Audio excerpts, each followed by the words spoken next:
जनसंवाद न्यूज, सत्य आणि विश्वासाची बातमी। डोंबिवलीमध्ये एक धक्कादायक प्रकार समोर आलाय। पहिल्या बायकोचा मृत्यू, दुसरीशी लग्न केलं आणि तिला अंधारात ठेवून तिसरीला फसवल्याची घटना घडली आहे। आता या प्रकरणी डोंबिवलीच्या विष्णुनगर पोलिसांनी प्रवीण पन्हेकर व्यक्तीला अटक केले। आज त्याला न्यायालयात हजर करण्यात आले असता 2 दिवसाची पोलीस कोठडी सुनावली आहे। 2 दिवसापूर्वी आमच्याकडे एका महिलेने तक्रार केली। प्रवीण पानेरकर नावाच्या इसमानं तिला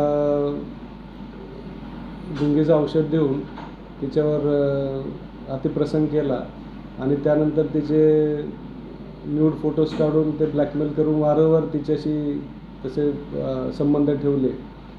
त्यानंतर तिच्याशी लग्न केलं, पण वास्तविक याच्या पाठीमागं त्याचं पहिलं लग्न झालेलं होतं। त्याची पत्नी पहिली मयत झाल्यानंतर त्यानं दुसरं लग्न केलं आणि दुसऱ्या पत्नीशी त्याने डिवोर्स न घेता देखील त्याने ह्या महिलेशी लग्न केलं आणि तिची फसवणूक केली म्हणून त्यांनी तक्रार दिलेली आहे।